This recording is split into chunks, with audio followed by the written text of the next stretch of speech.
Entering the Mayo Experience. Mayo Experience. Mayo Experience. Mayo Experience. Welcome to the Pat Mayo Experience, presented by DraftKings 2022 RBC Heritage Picks, Bets, Preview. One and done, plus a Masters recap. Reminder to everyone to smash the like button to the episode. Comment with your winner in the comment section on YouTube, and sub to Mayo Media Network on YouTube or the Pat Mayo Experience audio podcast, wherever you get your podcasts. Reminder to everyone as well to play in the DraftKings Listeners League. The link is down in the description. 3,000 spots this week. Let's fill it up quickly, because we want to get this larger than 5,000 people for the next major championship. We can only do that by filling the tournament and filling it as fast as possible, letting it grow throughout time. Although we probably won't have one for the Zurich, because I don't even remember if there is DraftKings or not for Zurich. We'll see. I suppose that'll be a nice surprise for next week. Plus, I have the winners of the Masters swag. And how it's going to work is whoever I say is number one, they get first pick of the draw. Once that item is gone, number two gets the second pick. Number three gets the pick. Thank you all again for leaving the rating and reviews for the Pat Mayo Experience, especially helpful in countries that aren't the United States and Canada. Those are very helpful, mind you. But if you are in a country that's not one of those countries, it really helps us move up the rankings. So like we were number one in Kenya for the week. Great news. So thank you to all the viewers in Kenya. Number two in South Africa. Thank you to the South African people who rated and reviewed the Pat Mayo Experience audio podcast. And thanks for listening as well. So number one, first pick of this draft, and I'll contact you via Twitter DM, Mystic Brooks. Thank you for the review. You get first pick. Mr. Purple Biz is number two. And number three is M Philly 1022. Those are the three winners of the Masters swag draw. So we'll get those items out to you as quickly as possible. Thank you again for leaving the rating and review. If you want to do it anyway, you can go do that right now on Apple Podcasts or Spotify. Geoff Fienberg is on the line. Scottie Scheffler wins the Masters.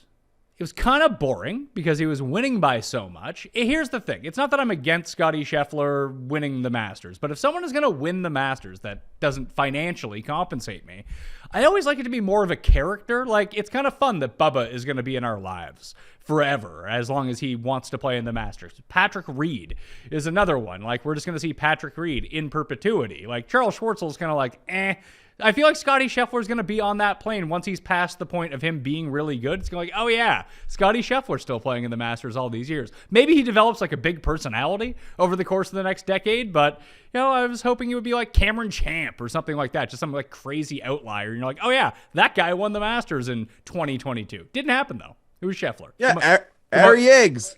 Yeah, Harry Iggs. Yeah, the most obvious choice that we all should have seen coming won the Masters, and you kind of feel stupid by not betting him once you see what the results were. So I guess I totally agree with you in that respect. If you're not going to win money, it'd be fun for it to be Scheffler just seems like a boring guy, but that's his bit. He's got a lot of that Zach Johnson vibes to him too, if you watched his post, which is nice and helped him get through what was a long, challenging morning and clearly a day that will test you. Credit to Scottie Scheffler. I think we all kind of joked. I remember your original show last week with Tambo and Ben.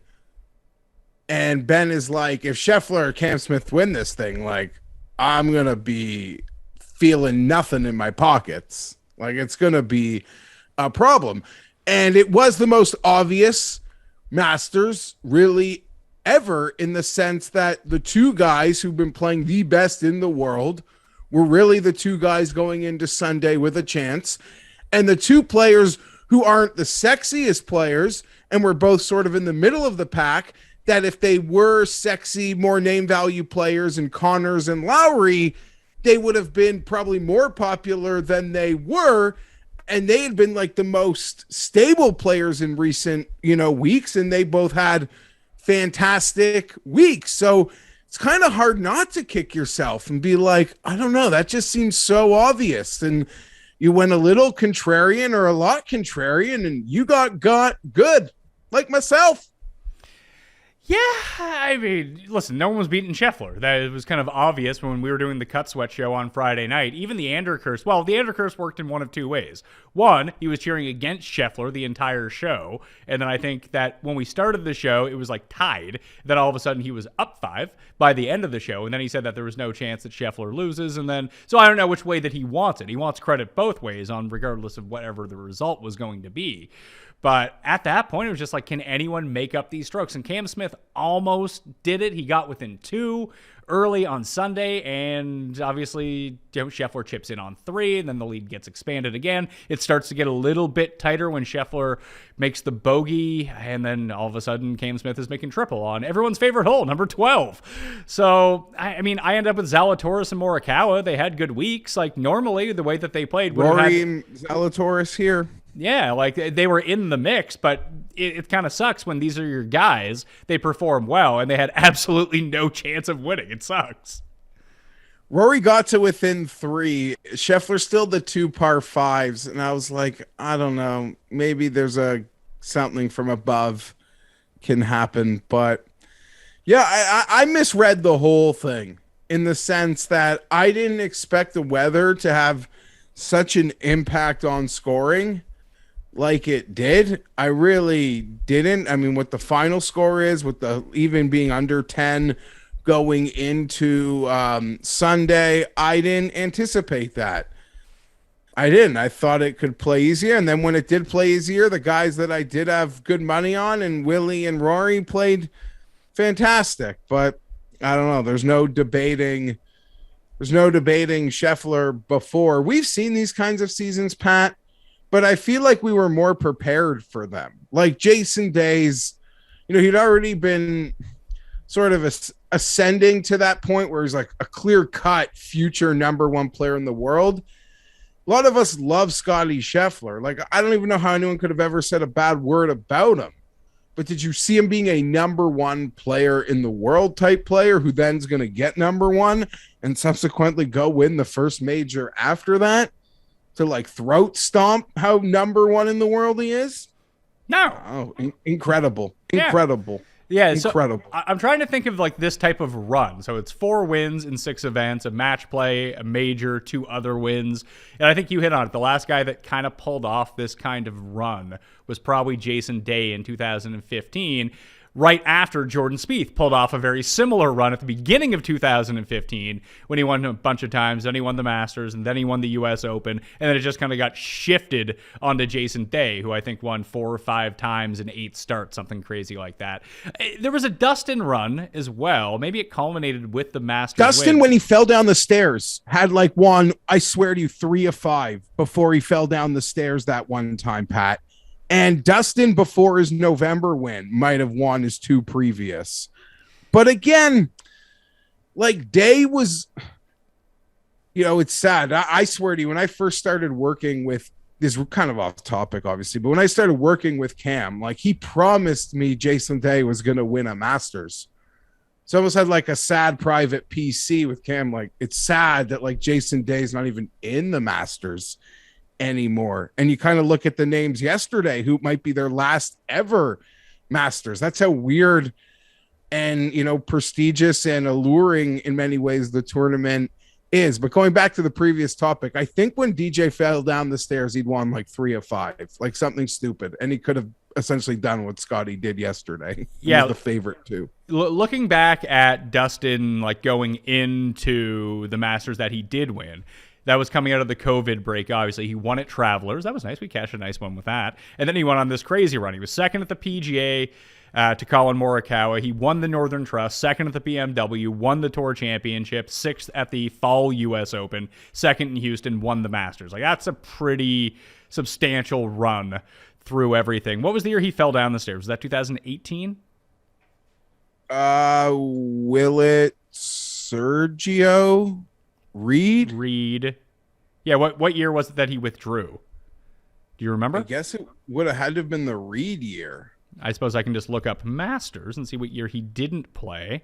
He didn't play in 2017, so that would have been the Sergio Masters. Sergio Rose Masters. Yeah, let's see. His lead-in form to that was 3rd, 1st, 1st coming in. That was his lead up for him. That's all he had played. He missed the cut at the Farmers, third at Pebble Beach, won the Genesis, won WGC Mexico, which I think was still at Doral at the time. No, that was the first year it was in Mexico. Then we didn't see him again till the Wells Fargo, where he came second. So that would have been that type of run. But this is up there with like some of the best that I can ever remember in my lifetime. Obviously, it's not what Tiger did in 2000 when he won, 3 majors and won 9 events, something crazy like that. But he's halfway there to doing something kind of insane like that. Do you think he can keep this going, or is this sort of like the peak and now we're on the other side? And I guess my other question is, what happens with Cam Smith now? Because we've seen guys blow their careers on number 12 and they just don't rebound to be the same guy anymore. Yeah, I don't really put much into that with Cam Smith. He seems like he'll get over that. He'll go into next year's Masters. Seems like a perennial evergreen Masters contender based on, his record. And you could argue his finishing position yesterday. If you want to bet him next year, you'll probably make a case. You won't argue the finishing position. You'll say he was in the final group, 3 strokes back at the go on Sunday. As for Scheffler, it's funny when people are like, he was a forgotten entity last week. No, he wasn't. We all talked about him. Hideki was like way more forgotten. Sergio, way more forgotten, like entity that ended up winning. We all acknowledge Scheffler in his place. I just made silly comments like, if I'm going to bet Scheffler at 16, think I'd rather just bet Justin Thomas at 14 or even debate betting Rahm. Silly things that guy like me who's too deep into the forest to see how obvious the 2 best players in the world right now when Smith and Scheffler, whatever. I also said an embarrassing thing about how, well, maybe not embarrassing, but I don't even think you disagreed with it, Pat. I'm like, Scheffler, I don't even know that I would have Augusta as his top 2 chances to win a major this year. So the question you just asked me, can he keep it going? He seems course proof based on all his WGC and major track records before he won these majors. So it doesn't seem like he's going to play himself out of any course. Southern Hills is his favorite, although they've renovated it. So I kind of make the joke, is that like going to your favorite restaurant when they change the menu a little? Like even the smallest change to your favorite dish can put you off. But he says it's his favorite course on earth, but hasn't seen it post some restoration. U.S. Opens, long straight, gets out of trouble, makes par. Like, didn't the guy par 12 every day? Didn't he make a bird? Like, didn't he get through 11 and 12 under par? So I have no idea. Hyperbole says he can win them all, but I can't even bet on it. Because I wasn't taking the 16s. I'm not taking the 12s at PGA now. Yeah, the biggest mistake that we've made in all of this was not recognizing that this stretch was truly a historic thing. And that, although, we should have noticed when he was the number 1 player in the world, but I would say the vast majority of people going into the week, and the odds reflected it, and even the bet handle reflected it, that who would you rather have this week, even if it was just no odds attached to it, Rahm or Scheffler? Like 90% of people would have said Rahm, myself included, yourself included. Yeah, and if I had to put money on it, I think I would have bet. If I had to bet Cam Smith or Scheffler, I think I was leaning Cam Smith anyway. So I can't be upset. I was never circling the bet. I'm only really annoyed when it's a guy I almost bet and didn't bet. And I just enjoyed it. I honestly was able to just enjoy it and appreciate it and kind of wish, like, in my head, found all the strokes for Rory. Because he got caught in that BK melt on Thursday, and then there were some other ones, but whatever. Yeah, great. I don't know. Boring, but great. Tiger kind of saved it. Whatever. Let's Rory second, and nice to see Willett played well. I don't know. Lowry got a bad number from his caddy, and it melted him. Siwoo Kim. Was he point shaving yesterday? I don't mean to jump all over the board, but come on, man. He was protecting his heritage number. He did that. I don't know what Did he break his putter and I missed that scene? Because it looked like he was playing without one. I mean, maybe he just decided, you know what? It worked so well putting with the 5-wood last year. Maybe I can go back to that. Putting wasn't really his problem throughout the course of most of the week. It's just funny that I think a lot of people back Si Woo for the first time ever, whether it was in the betting market or whether it was on DraftKings, and we're having a meltdown after round 1, like 9 holes in. It's like, man, like you need to know what you're getting into when you back Si Woo. Full experience, because every round seemed to have this like, oh baby, like forgetting winning circle, but if you made them in placings and like, oh baby, there was a chance to take off, and he gave it all back, and a lot of guys did. We saw a lot of guys give it back. So I don't know, the course, I was amazed at how hard it played, and not even from the trees. It wasn't like you were making your doubles from like having to, you know, give up a stroke to play out sideways. A lot of the just typical Masters, they got in the wrong positions and then everything went to shit.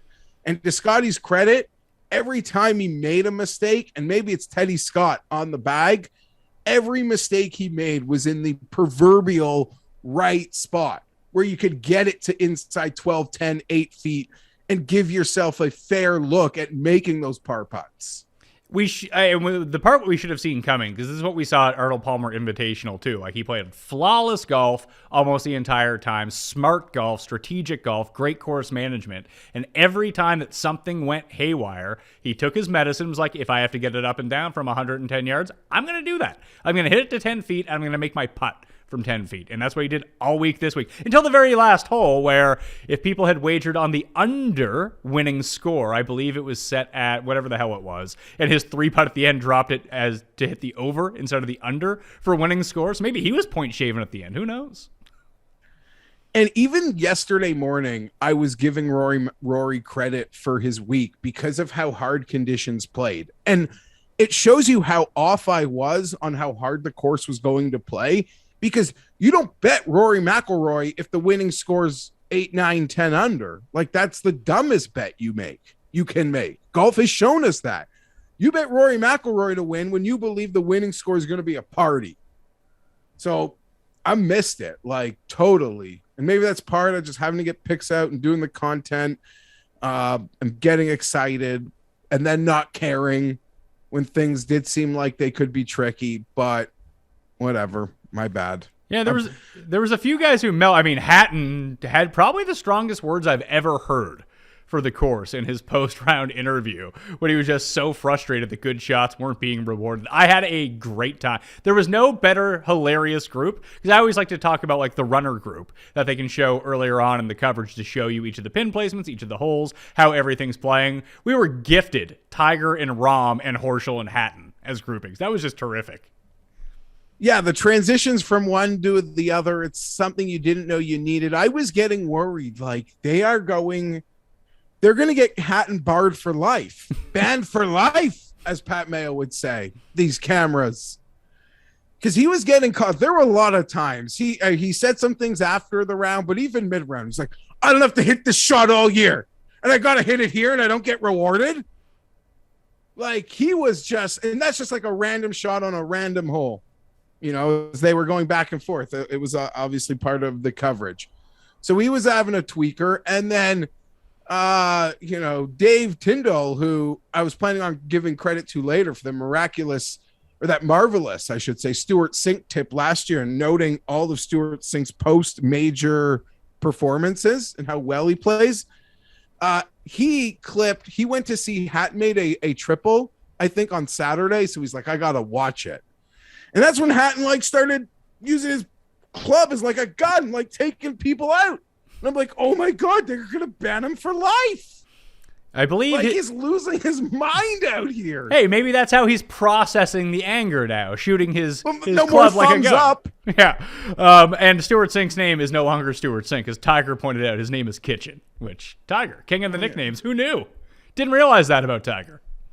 Yeah, Tiger's. Oh, here's the thing. Tiger gets credit for being king of the nicknames because it's proven to have some gems, but 89% of them are like Tiger played hockey growing up, Pat. Oh, it's all like, it's Brooksy. They're all like just the, yeah. All of his nicknames are the hockey nicknames that like we all, yeah, you know what I'm talking about.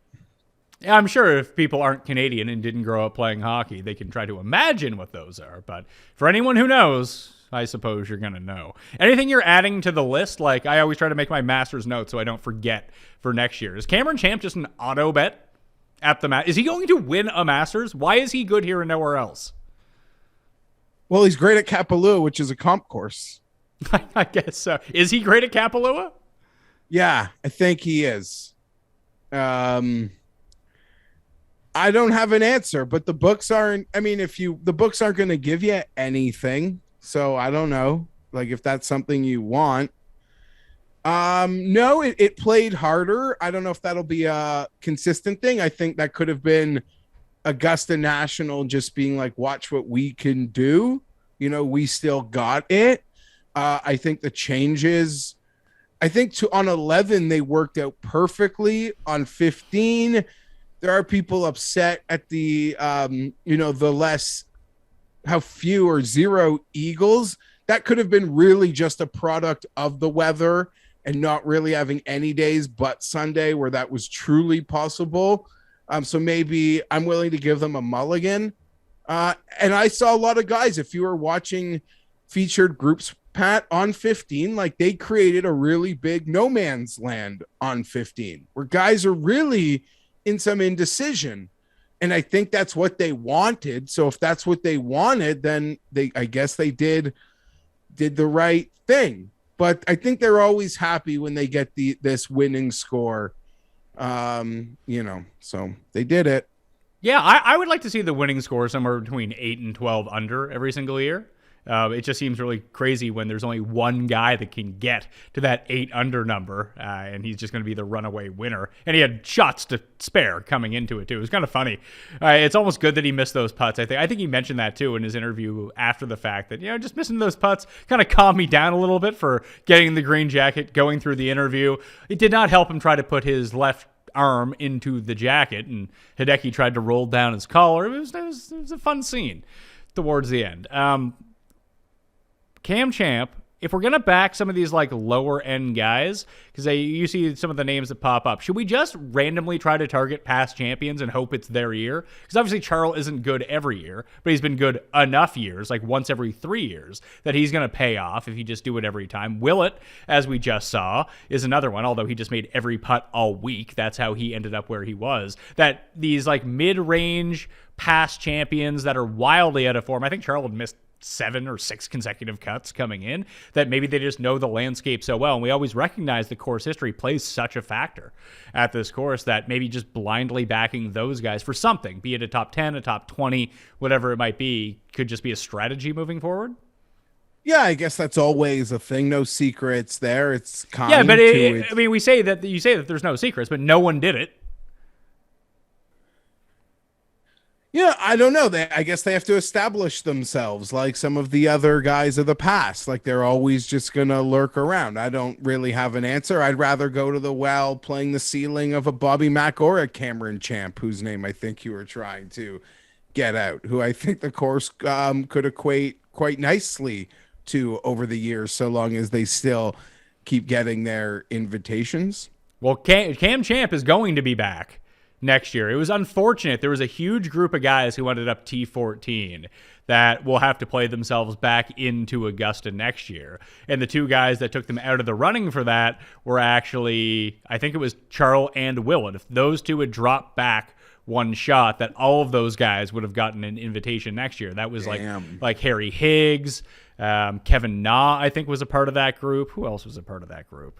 There was a bunch of them. There was like 6 guys that could have like got their invitation locked up right now that may or may not have got it in the future. But you said we're saying goodbye to a lot of players that either we saw this time or didn't see. Like it's going to be tough for Westwood to get back, for Poulter to get back, Jason Day. Like they're really going to have to do something special in order to get in. Basically do what Padraig did last year and just have like this out of nowhere great major performance. And hopefully that's good enough. Yeah. I don't know where they get it back.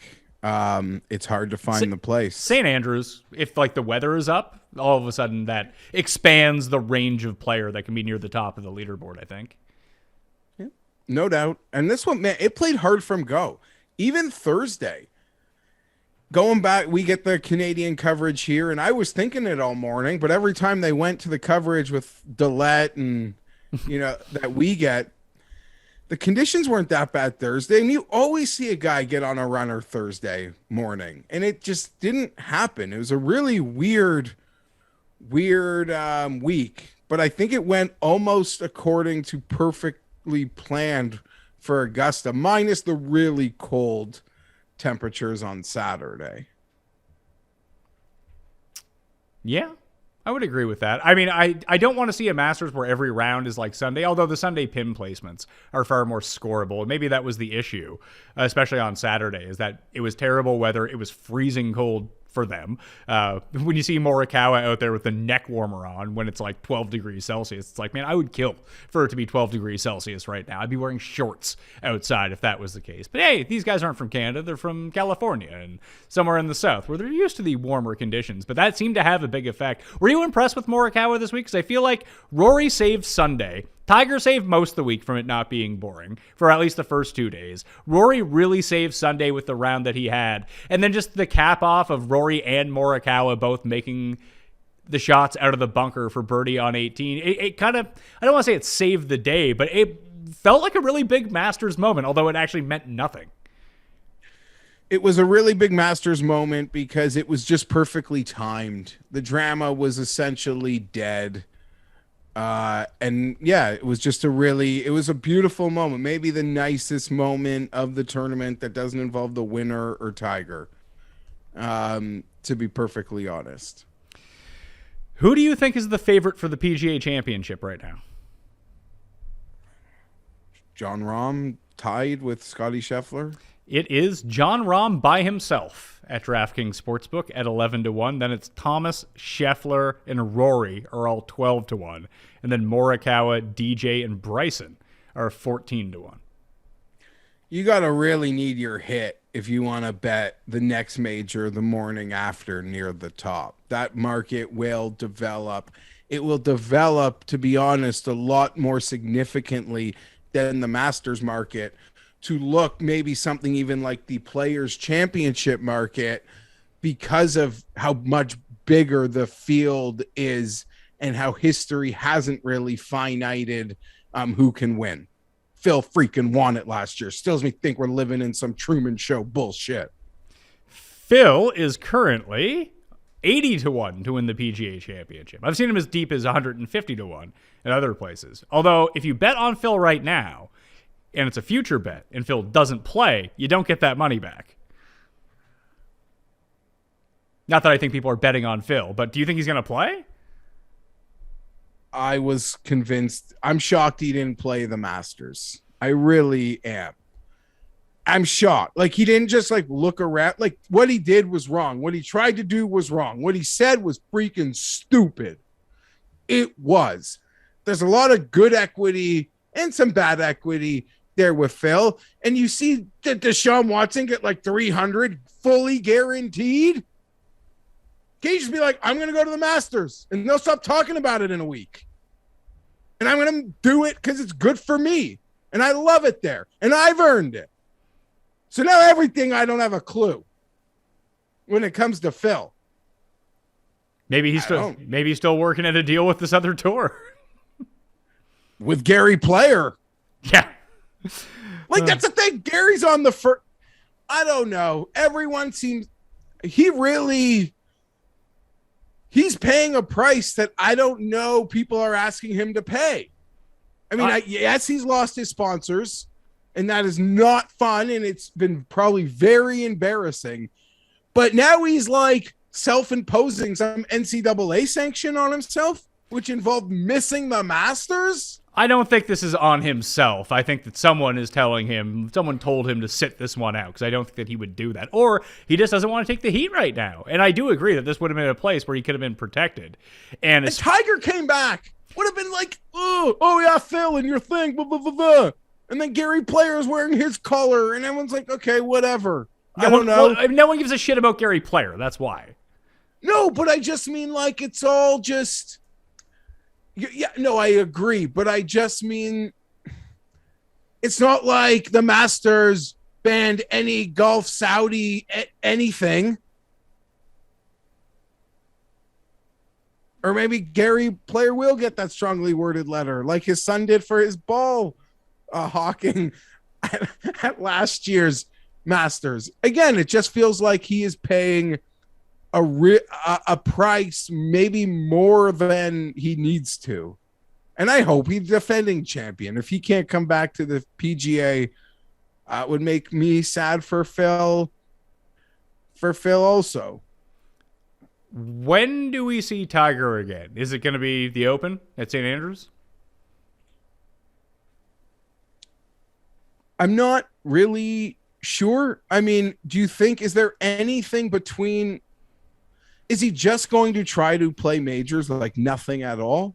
I would, unless he's really feeling okay, then yeah. I don't think that I don't think he wants to go out and take on the USGA conditions of the US Open. Even when he was on his run, he won the Masters in 2019. His lead up to that, when he was still playing pretty good golf, the US Open absolutely chewed him up almost every year. So maybe he goes to the PGA Championship if you see how his body reacted to this. I have no idea. I mean, Southern Hills doesn't sound like the flattest course on earth. I could be completely wrong on that, or they're just lying about their name. That John Denver is really full of shit, is potentially what we could find out about Southern Hills. But if it's a bit too hilly, I think that the Masters is one thing. Like you talked about the protection there. I think that the Open Championship would give him that same thing. And we know St. Andrews, not the most hilly place on earth. No, and he said even yesterday it's his favorite golf course on earth. He's multiple-time champion. That is sort of his goal. That is the goal the morning after that he is setting for the season now. If that means having to overlook the PGA, well, I guess he'll see how he feels in a week or 10 days to see if that's a mountain he wants to climb. I don't know. I feel I was very right on Tiger last week. For everything else that I got wrong for the Masters, I feel like he was very right. I was very right that he would make the cut, and and he would also be okay shooting a really bad number and do it with a smile. And that, I don't know what he said on Tuesday, but I don't think he meant it one bit. Only meant it one bit. I think that Saturday really got the best of him. Tiger, even before all this, in his third comeback, anytime the conditions got below a certain temperature, he just wasn't going to play well. And that's exactly what happened. Although all the 3 putts and 4 putts were just something you don't see from Tiger It's ever. all part of it.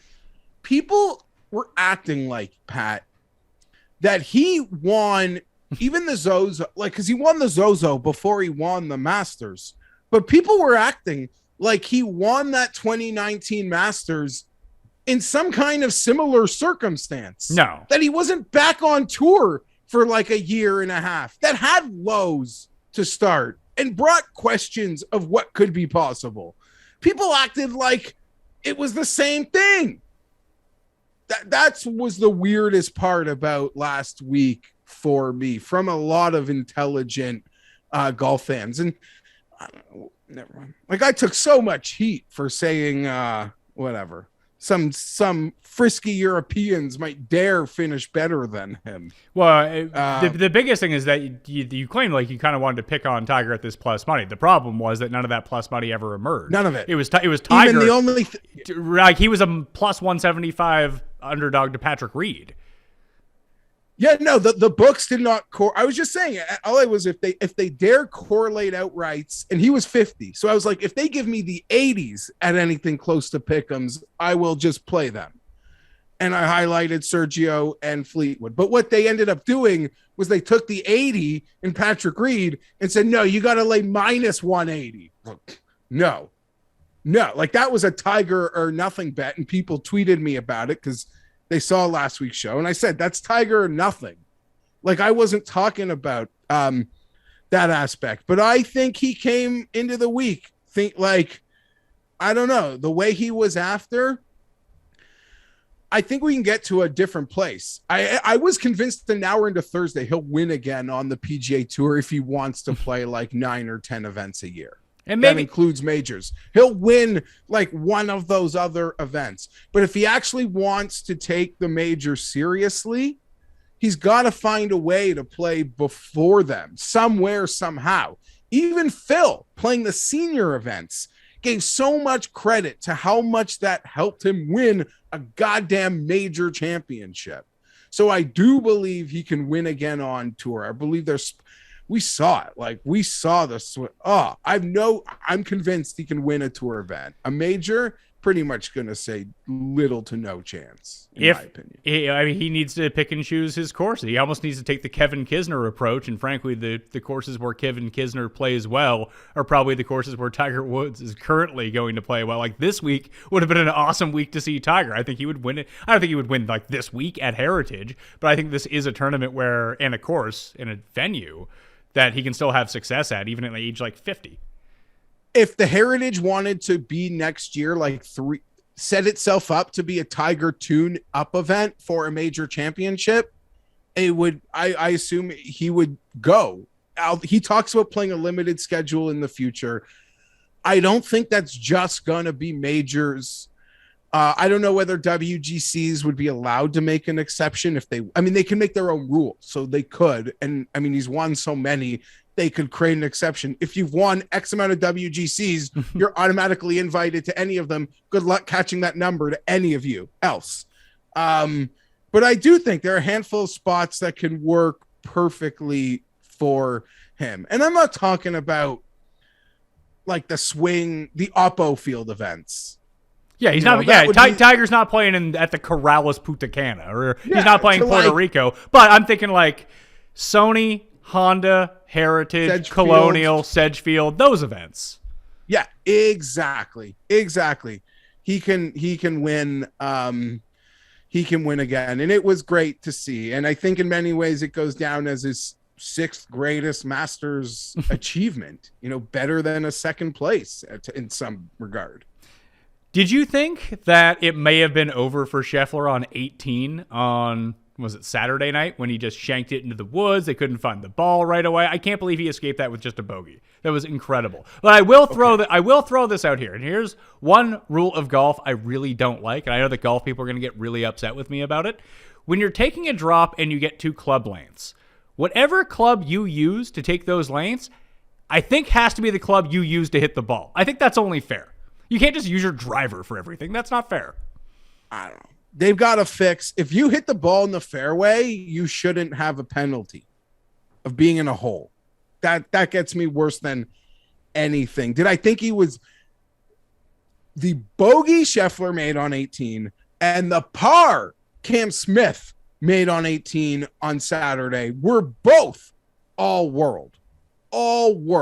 Scheffler's bogey feels like a par or a birdie, and Cam Smith's par had to feel like a birdie because he hit the trees, went like 60 yards backwards, and went like 258 to behind the green.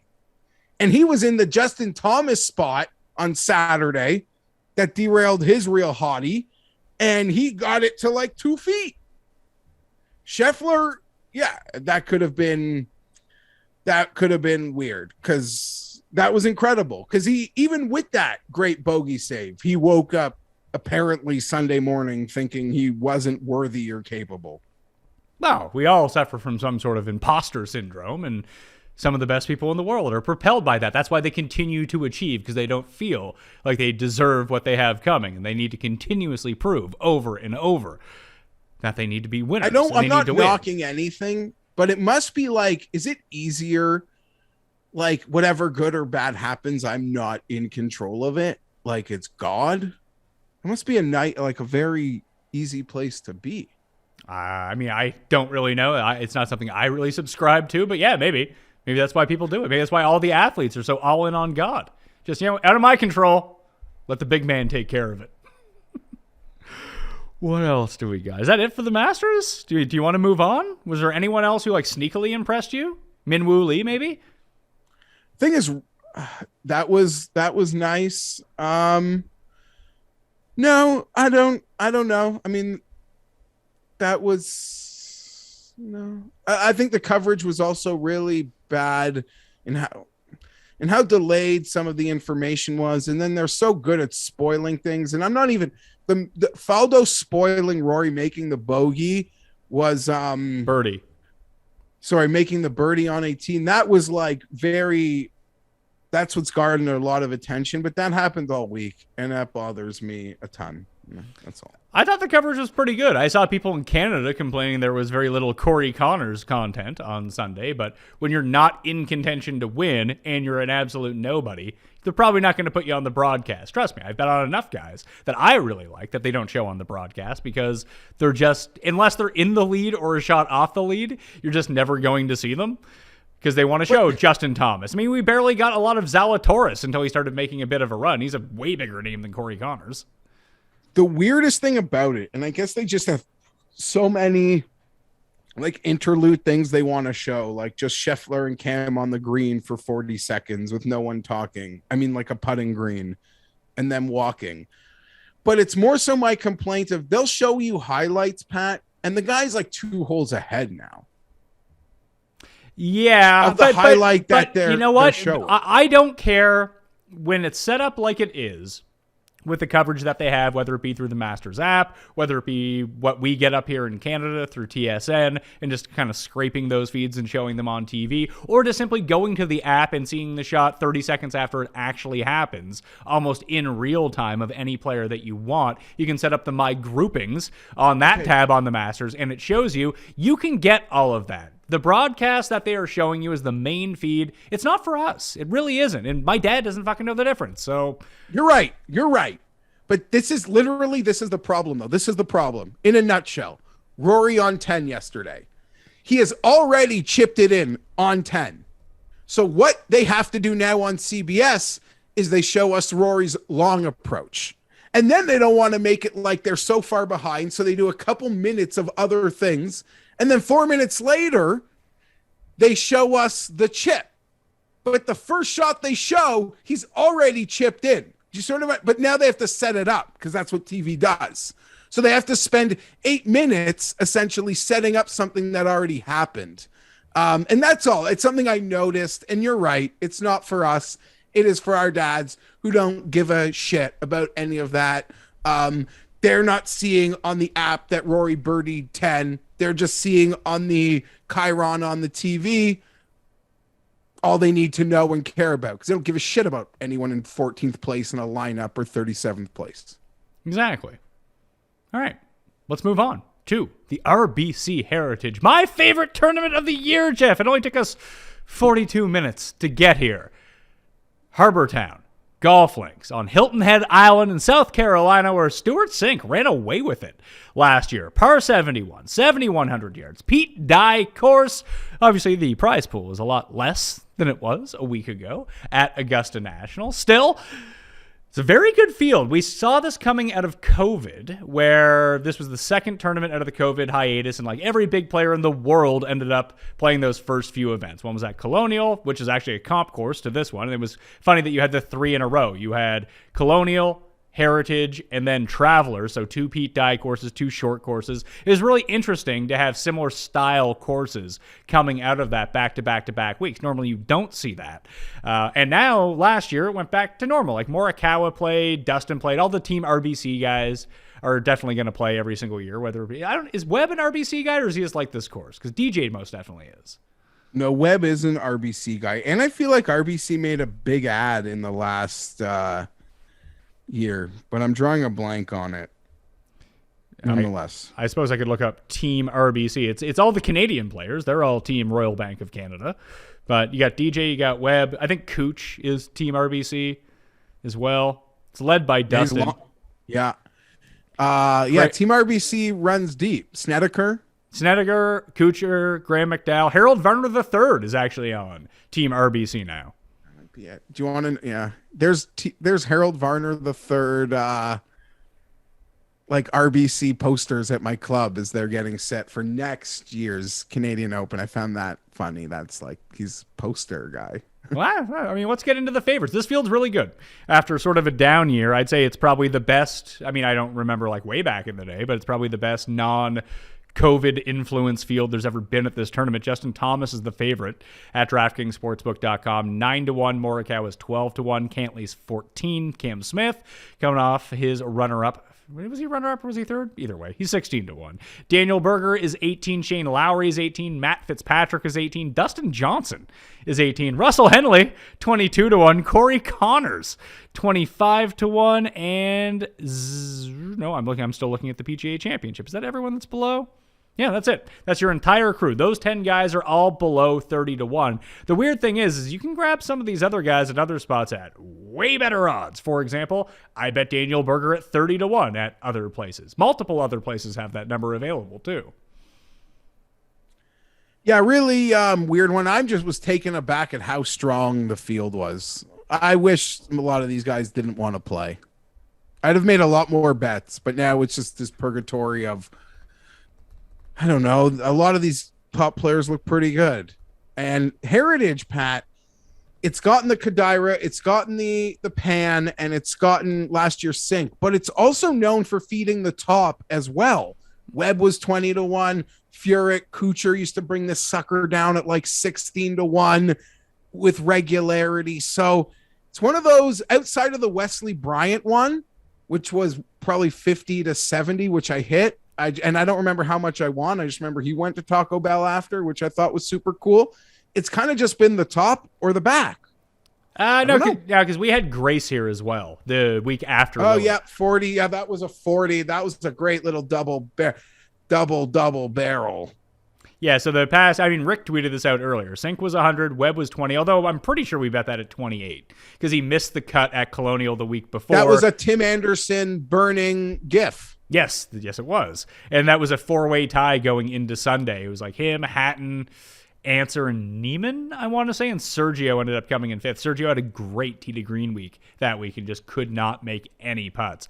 Pan 125, Kodaira 250, Wes Bryant 60, Grace 40, Furyk 20, Kuchar 15, G-Mac 30-1. So Berger at 30 just seems like a really good value to me. At 28, it's a good value. At 25, it's a good value. Like when you go back and look at where Daniel Berger has done his best work in his career, it's shorter courses. I know this is a par 71, but it's like par 70s, par 71s for him. I did sort of the correlation on courses on Fantasy National, and I did this in the research show of courses below 7,200 yards. Who's the best player? It's Daniel Berger. He came third here that year that Webb Simpson ended up winning. We're back on Bermuda.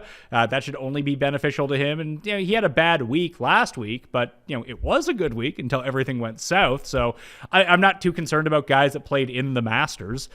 Frankly, what is it? CT Pan and Wes Bryant were the only two players that didn't play the week previous in the past 10 years or something crazy like that. Obviously, Webb Simpson didn't, but it wasn't held the week after the Masters that year. And so that's kind of irrelevant to that conversation. So I'm not worried about guys being burned out. I'm not worried about guys missing the cut last week. But generally, if you just look at guys who played in Augusta, that's usually pretty good. I agree with everything you said about Berger. He's on a nice little run. I'm not surprised to see him rating out as well. And 30 just screams like such a lovely, fair number. Especially when you're looking at 18 at other places.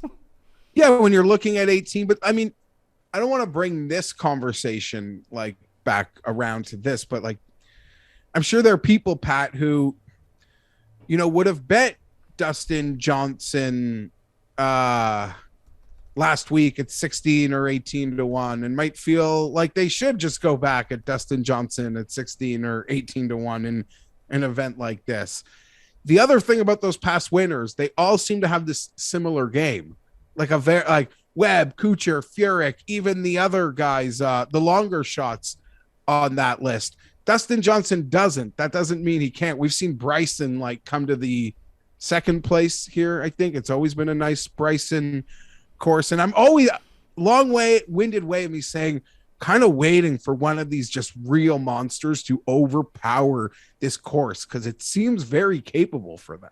It does, but Dustin's played this. He's playing on the sponsor, obviously. That's why he shows up every year, but he's now played it each of the past 4 years. He was 2 shots up on CT Pan the year that Pan won, and he ended up coming like 17th or something.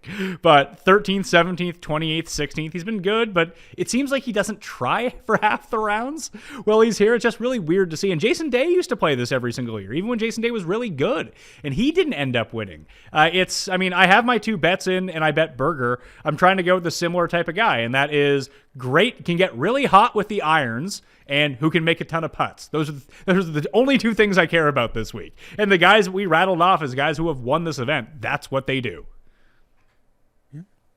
You bet Kevin Kisner, you're part of that party? Oh, yeah. I bet it at 66-1 this morning. Yeah, I took a pass on. I guess I regret it now because the number. I did bet Kevin Na back there instead. Those were the first 2 clicks that I made this week. Kevin Na and Kevin Kisner. Because, Kevin Na led all players in approach at the Masters? Yeah, I bet Kevin Na. He looked... Till he got really disinterested, it seemed, near the end of his Saturday round. It seemed like he had quite the time. So if we're going to go with anyone else from the top, obviously Cam Smith is kind of perfect for this course, irons and putting. If Morikawa putts, Morikawa was the one who was played in the final group with Sink last year before coming in 9th, and you know how much I love betting Morikawa. I think the best number that I've found him at is 15-1. Maybe there's 16? Nah, there's no 16. 15 is the best number I can find on him. Give that some thought.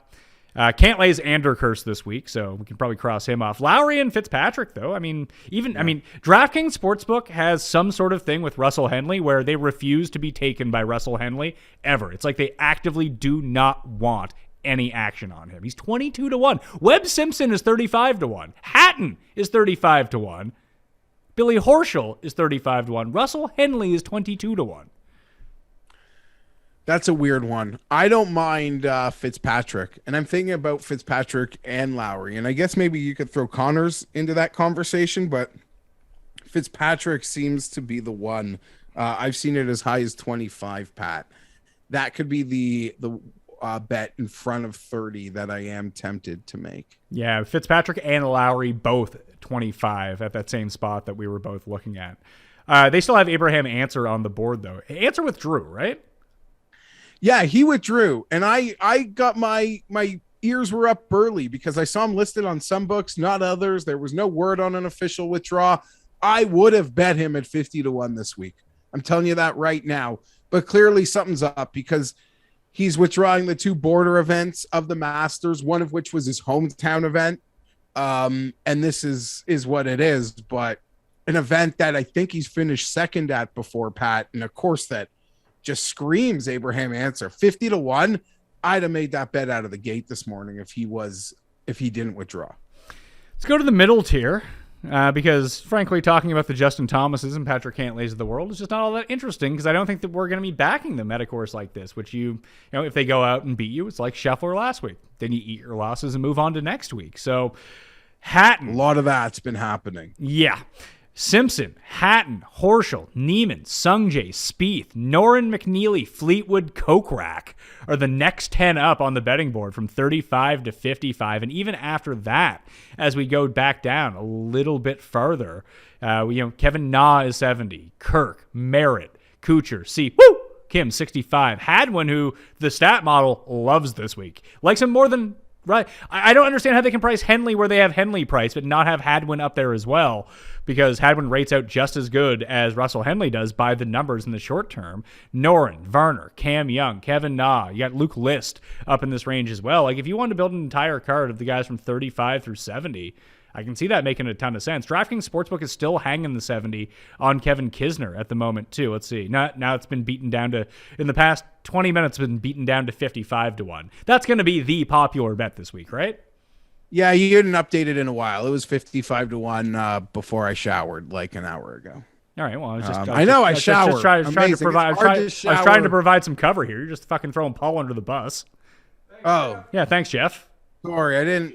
Yeah, just quick cover. We recorded early. Yeah, way to be way to be an asshole. Maybe you should do the graphics next time. Nope. Paul does like literally a 10 out of 10 job. Well, apparently not according to you. It's a Sky at 70-1. Who gives a crap? It is what it is. He's 55-1 now. So starting near the top of that list, Pat, Neiman at 35-1. Something that piqued my interest quickly.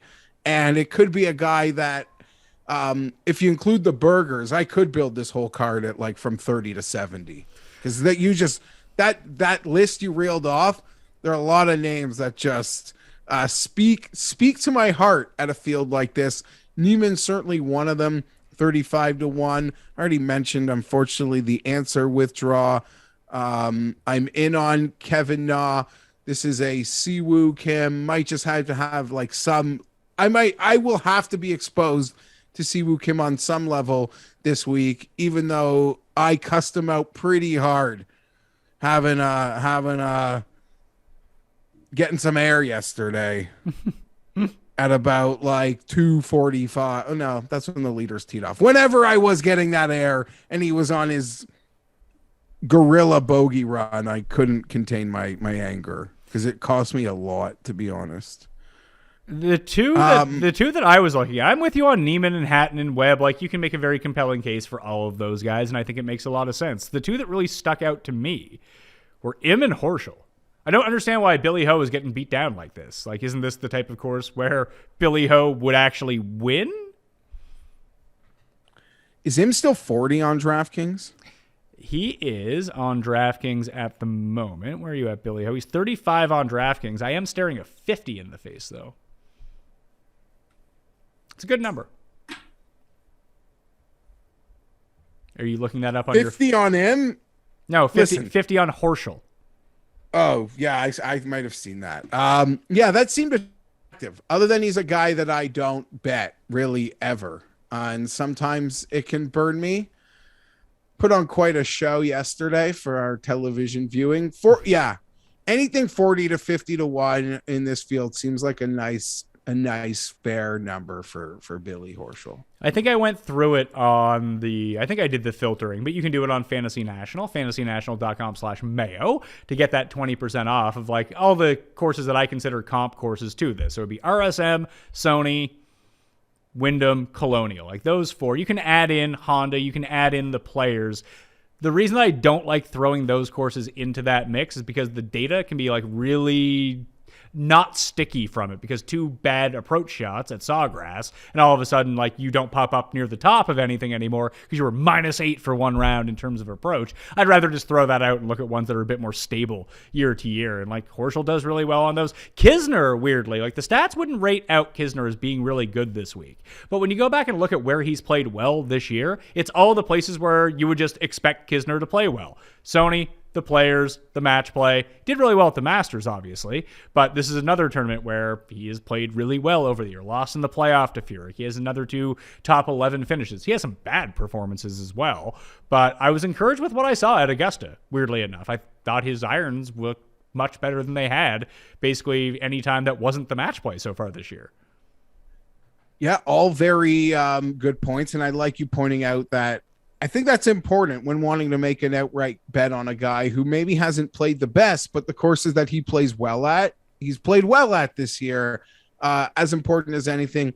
Kisner, he was snickering at the weather because he knew, and I think even on the Tiger coverage, because he got that feature coverage Saturday, they mentioned that like 7 times, that, you know, the bad weather, it can be an equalizer for Kisner. I don't know if you noticed, Pat, but when Kisner found out he was paired with Tiger on Friday, he must have ran to a seamstress in Augusta, because it looked like he had 9 new logos on for his featured group pairing on Saturday. You know, Kisner be trying to cash in. There's one thing that dude loves. It's the monies. Yeah, so smart. Well played. Well played. I guarantee you his agent got him 2.5 new sponsors on Friday night, and it makes total sense. A guy we would have talked about or last year's in the notes, Pat. He's in the notes. Maverick McNeely. Short, the Pebble thing. Does that mean we should like Tom Hoagie? I don't know if there's an actual Pebble correlation. We just made one with Maverick McNeely last year. So that's kind of brought Hoagie to my mind. But Mav McNeely, 50, 55 to 1. I think I'm seeing it as a 55 might be the highest I'm seeing it. But this is a bet we would have probably been happy with the number a few weeks ago. Yeah, I can see a 60 at the moment if you click on an enhanced win tab. It gets rid of the each ways, but if you want the outright winner, you're doing pretty well there. And his ball striking has been great. The past 2 outings that he's had, the putter just really hasn't caught up. I guess I'm not counting the match play as a part of that, where he was the last man in the field. Played well. He played okay. He absolutely ran train day 1, but didn't advance out of his group stage. But either way, 35th at Valero, but gained 4 strokes off the tee, over 4 on approach, 46th at the Players. Stroke and a half off the tee, almost 4 on approach there. The dude just couldn't chip. He couldn't putt at Valero. So I do like him. Any course that has really small greens, I tend to like Maverick McNeely. I think that Tom Hoagie would fit into that mix too. I was just looking at the stats for the past 50 rounds. All the key stats that I kind of plugged into the system here. Hoagie rates out number 6 in this field. Shane Lowry is actually number 1, by the way. Wow. Okay, yeah, Hoagie... Got to maybe shop to find as big a Hoagie number as possible if I'm on that. I'm seeing, I mean, if you want to do an enhanced win, not take any each ways, 90 is a number I'm seeing right now. Okay, so a couple weeks ago, Chris Kirk was like mega chalk. And, I mean, he didn't win the tournament. That's hard to do. I don't know how happy DraftKings players were. He did fine, I recall. I think he finished 5 under, or he was fine, but now like no buzz at sort of an identical course, that not an identical course, but a course that should also be favorable to Chris Kirk. Yeah, it's not that Monday Chris Kirk wagon that we saw a few weeks ago. Your thoughts? You're right that there isn't the same sort of wagon. That's now the Kisner wagon that we're seeing this week, but there's a massive difference between the quality of this field and the quality of field we saw at Valero. Yes, great out of the gate point. Also then, can I throw it at you? A couple weeks ago, I don't remember the event.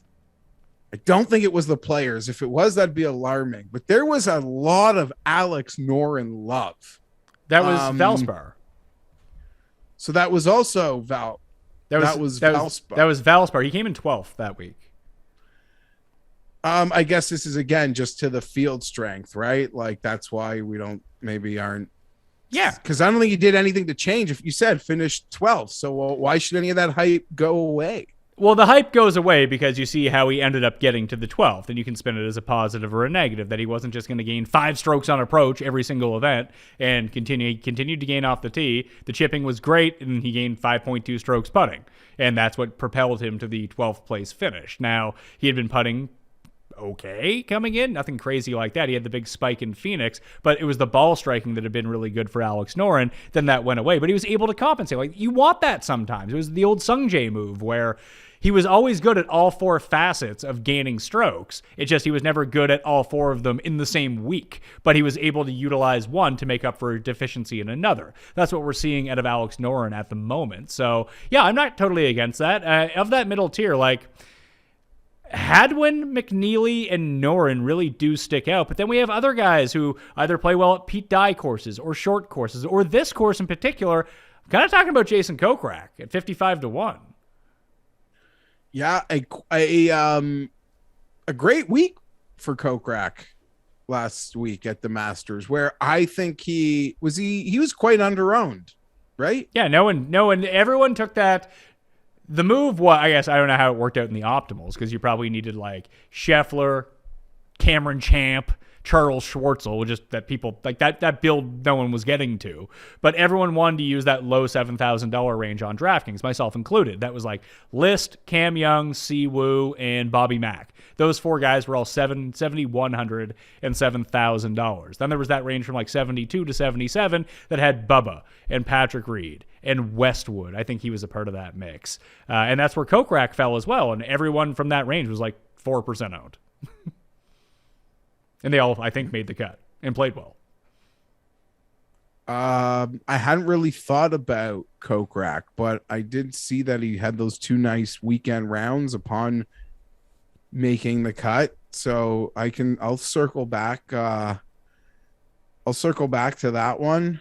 Yeah, he's a part of that group. Kokrak, Fleetwood, Gooch, Westwood, Higgs, Minwoo Lee, and Kevin Na were all a part of the T14 group that probably needed the top 12 in order to ensure their invitation. Now they actually have to go do something. Like Matsuyama's fine, obviously. He's in for life. And then Fitzpatrick is going to be inside the top 50 of the world rankings this time next year, presumably, with the way that he's playing and where he currently sits. The other guys are all kind of on the fence.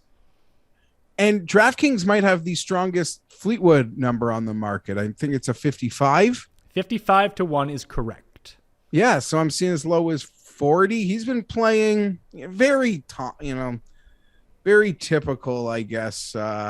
He sure Tommy let down. He was a very popular first round leader. Not afraid of a nice birdie streak once he's absolutely out of contention. He's like the minor league Rory. No, but as we joked, or I joked with you during the Friday cut sweat, because these two things happened simultaneously or within the period, and I needed both of them not to happen.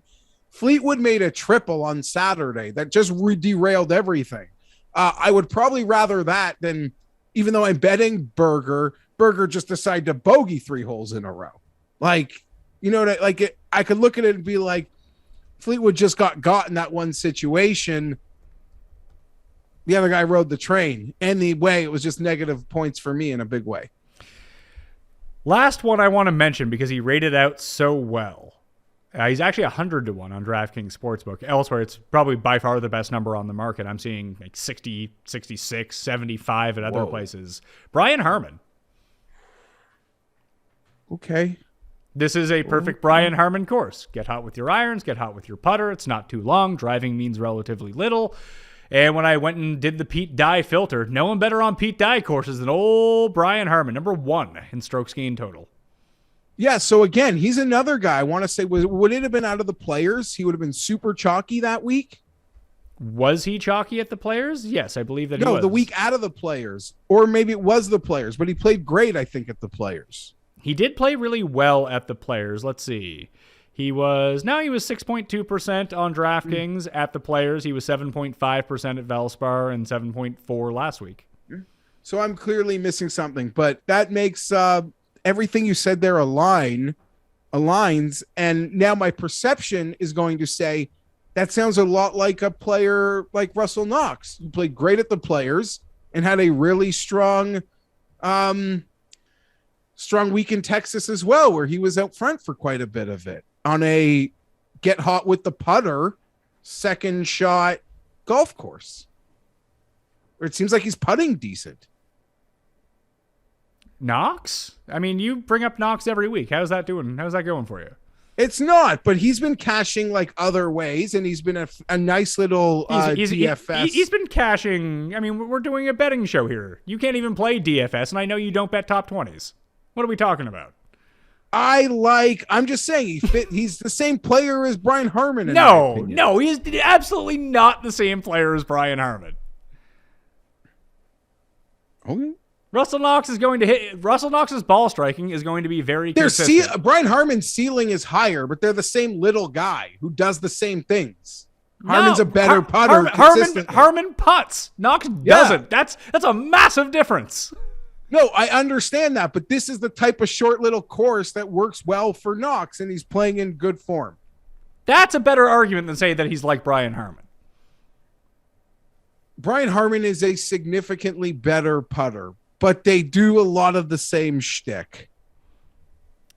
Knox doesn't have the luck that Brian Harman has, and maybe Harman creates that for himself. I don't know. But, yeah, he can get really hot with the irons, and in those weeks, it's a lot like Troy Merritt. I would say that Harman and Troy Merritt are very similar players. Okay, that's probably more fair. And I was crazy. Charles Howell on a statistical heater at the moment, Patrick. Yeah, he's not doing poorly anymore, so that's always nice to see.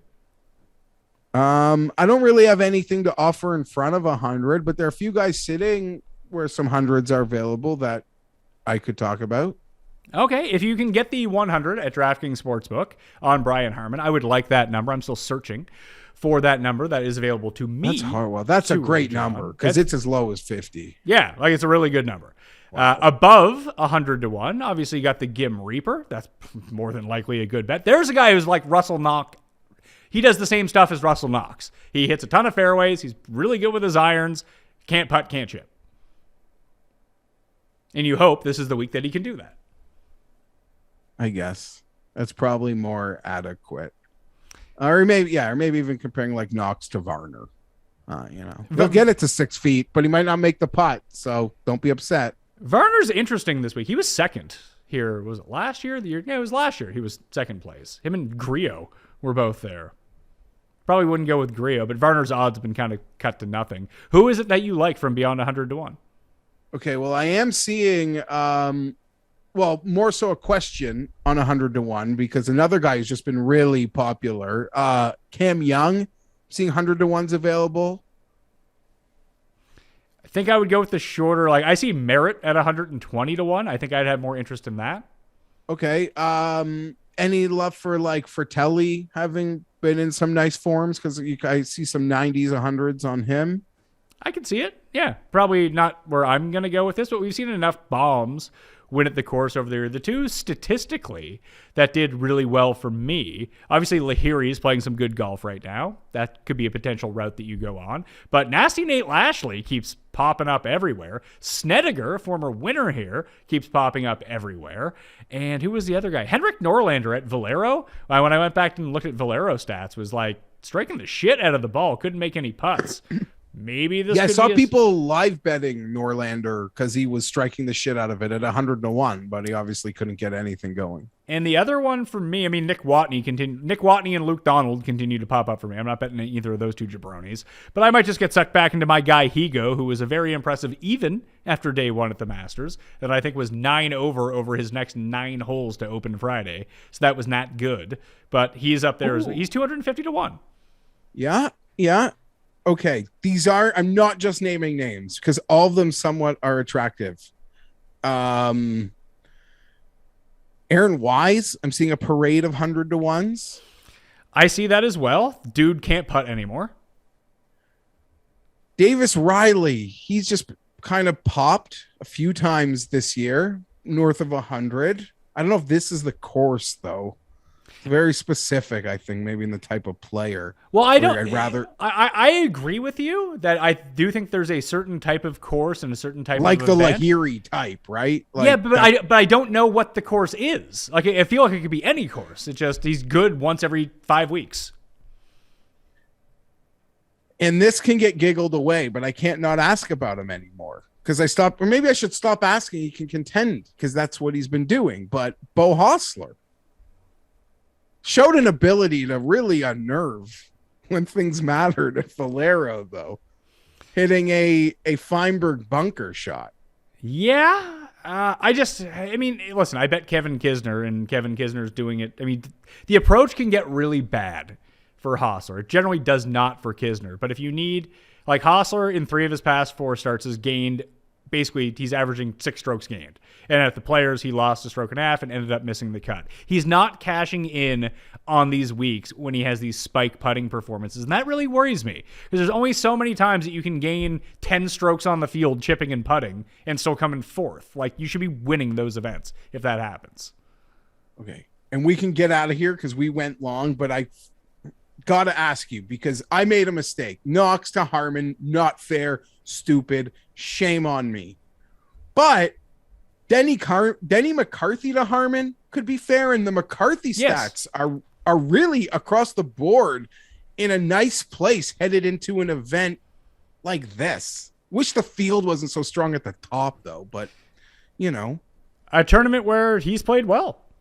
33rd, miscut 13th last year for old Denny McCarthy. It's not going to get my money, but I see where you're coming from that. He's sort of like, he's like a minor league version of Harmon. I don't feel like his upside is there compared to where, like, Harmon can get really, like, Harmon will hit every fairway. He can get really scorching with his irons and really hot with the putter. It just feels like McCarthy maybe once a year has one of those big iron weeks, but that's it. Like, he's normally just not good. Like, and if he's not putting really well, he's dead in the water. That's not necessarily the case with Harmon. But I do see what you're saying. Like, he's a part of that line of player. And they're the type of guys that win here. So I get it. Is there anyone with any sort of access to like South Korean golf media? Because I am really interested in betting Im and Kim this week. Now that I'm sort of staring at the list of players that I might be betting. I mean, ask Kenny. I would say that he's probably your best possible pipeline. Yeah. He just had a really ugly start to Saturday in the freezing conditions. Other than that, and some Sunday, probably feeling like once he didn't make a birdie on the first 3 holes, that he probably had to just do something stupid. So I don't really care how his Sunday unraveled, despite it was fine. 35 seems fair. Talking aloud. I'm done if you want to. You're not going to get on your boy Ricky, 140 to 1? Honestly, I forgot about that. I have no thoughts. Would I rather bet Danny Willett? Maybe. So no. We'll ride that hot putter into this week. Willett could lift a trophy. I suppose that's true. Maybe the weather can get bad for him too. Anyway, betting on Ricky would be truly like hoping part of that bet, other than wanting it, be like, I think he got inspired watching the Masters on TV. How jealous was Ricky Fowler that Justin Thomas stuck around to congratulate Scotty Scheffler? Probably that torch has to be passed, I guess. Now that you're not there. Quick picks for the RBC Heritage. I'm going with Berger at 30, Kisner and Na both at 66. I will think about adding someone from that like mid-tier. Probably it'll be probably like 2 or 3 of Neiman, Sungjae, Billy Ho, Kim, and probably Brian Harmon if I can find that 100. That's probably what my card is going to look like for the week. But so far in on those 3, Berger, Im, and Kisner. So I have Berger and Im and Na. Sorry, Berger, Neiman, not Im, Neiman and Na are the 3 bets that I have made. I really do, as we discussed, Sungjae could also find his way on that card. I think 35 to 1. That might even be a better bet than Neiman. And Hoagie I like at the back. If I'm McCarthy in the 50 range, Noren I'm going to look at. So yeah, that is sort of the short list. At about 100 though, I could stare at Aaron Wise and maybe take a chance. Okay. Thinking about Hadwin as well.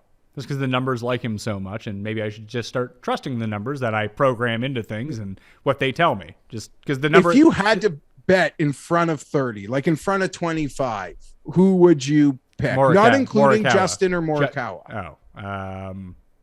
Or even Cam. No, you pick Morikawa. I don't want to put any restrictions. If you had to make a bet under 25, it'd be Morikawa. Yeah. Okay. After that, it would be Lowry. Lowry and Fitz. Yep. One and done picks for the Heritage. As mentioned, Cust is going with Cantlay this week. Has he picked Cantlay? I should probably go check that out. No, he has not picked Cantlay. Who would you like this week, sir? Did I pick Rory last week in ours? I believe that you did, yes. Good. That works for me. Well, the guy who was updating it stopped updating it, so now I don't know where anyone stands anymore. But you did have Rory. I had Rahm, so you really won that battle. Have I ever used Matthew Fitzpatrick? You have not, to my knowledge, you haven't, so I think you're good. Throw him in there. We're almost at the time of the year where we're almost ending the time of year where he plays well. So Matthew Fitzpatrick. Yeah, I'll go with Lowry then as my one and done. At the RBC Heritage, reminder to smash a like, play in the Listeners League, and let Geoff tell you where you can find Geoff for the rest of the week, because he has a bunch of different programming coming out now. Yeah, so super excited. I'll be live with the guys over at BetSperts Tuesday mornings, 11 o'clock. Don't miss it. And my video with Rick Gaiman at Rick Run Good will be dropping for Odds Checker as well.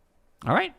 Follow me at the PME on Twitter, sub to the newsletter, play in the Listeners League, and sub to the channel. That's all I got on the go for the winners of the Masters Swag Draw. I'll be contacting you probably by the time that you watch or listen to this. Reminder for everyone out there, too, to rate and review the audio podcast on Apple Podcasts and Spotify. That is a way that you can help out the show. Brand new baseball show on Mayo Media Network as well. Daily bets and picks with our guy, MLB Moving Averages, John Legeza, who is pretty sharp at baseball betting, especially like the first 5, that kind of stuff. I recommend that you go check it out. Give John a chance, and he's probably going to win you some money, all right? I'm Pat Mayo. Thanks for watching. I'll see you next time. Pat Mayo Experience! Experience!